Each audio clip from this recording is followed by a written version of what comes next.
15 দিনে 5 kilo wait আমি কমিয়েছি।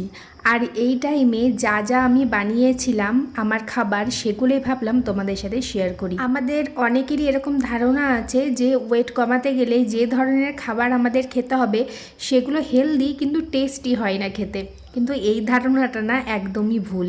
আর সেই জন্যই আমি তোমাদের সাথে রেসিপিগুলো শেয়ার করছি। ধনিয়া কাতলা বানাবার জন্য এখানে আমি নিয়ে নিয়েছি একটা গোটা পেঁয়াজ, সাথে নিয়ে নিয়েছি বেশ কয়েকটা রসুন, 1 ইঞ্চি আদা, ধনেপাতা, পুদিনা পাতার কাঁচা লঙ্কা।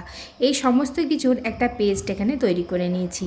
অন্যদিকে কড়াইতে আমি অ্যাড করে দিয়েছি 1/3 কাপ টক দই, তাতে অ্যাড করে দিলাম পেস্ট করে রাখা মশলাটা, দিয়ে দিলাম 1 চা চামচ ধনে গুঁড়ো, 1 চা চামচ জিরে গুঁড়ো, দিয়ে দিলাম এখানে গোটা গরম মশলা, এলাচ, লবঙ্গ, দারচিনি, সাথে দিয়ে দিলাম তেজপাতা, স্বাদ অনুযায়ী নুন, হলুদ গুঁড়ো আর অল্প একটুখানি এখানে গুড় দিয়েছি টেস্টটা ব্যালেন্স করার জন্য। আর দিয়েছি মাত্র 1 চা চামচ সর্ষের তেল। 1 চা চামচ সর্ষের তেল দিয়েই আমি 2 দিনের কাতলা মাছ এখানে কিন্তু বানিয়েছিলাম। এরপরে মশলাটা ভালো করে ফেটিয়ে নিয়েছি, আর তারপরে একে একে মাছগুলোকে এখানে অ্যাড করে দিচ্ছি।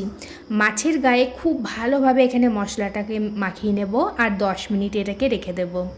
10 মিনিট পর এটাকে আমি গ্যাসে চাপিয়ে দিয়েছিলাম, আর তারপরে মাঝে মাঝে এরকম কড়াইয়ের ঢাকাটা খুলে খুলে মাছগুলোকে এভাবে একটুখানি উল্টে পাল্টে নিতে হবে। খুব সাবধানে হালকা হাতে মাছগুলোকে উল্টে পাল্টে নেব, কেননা মাছটা কাঁচা তো, নাহলে ভেঙে যেতে পারে।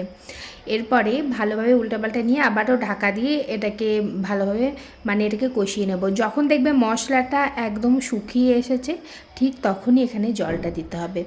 আমি এখানে দিয়েছিলাম 1 কাপ মতন জল, তোমরা যে যেরকম ঝোল পছন্দ করো সেই অনুযায়ী এখানে জল দেবে। তো এখানে 1 কাপ জল দিয়ে ভালোভাবে মাছটাকে মশলার সঙ্গে আবারও মিশিয়ে নিয়েছি। আর ওপর দিক দিয়ে দিয়ে দেবো এখানে 2টো কাঁচা লঙ্কা, দিয়ে দেবো ওই 1 চামচ মতন এখানে গরম মশলা।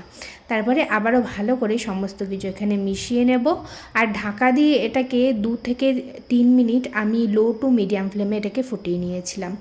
আর তারপরে ঢাকাটা খুলে নিয়েছি। এবার গ্যাসের ফ্লেমটাও আমি কিন্তু অফ করে দেবো। না বানালে বুঝতে পারবে না এটা কতটা টেস্টি হয় খেতে। তোমরা ডায়েটে থাকো বা নর্মালি এটা বানিয়ে খেতে পারো, ভীষণই টেস্টি আর হেলদি হয়। কেমন লাগলো আজকে ভিডিওটা অবশ্যই কমেন্ট করে জানিও।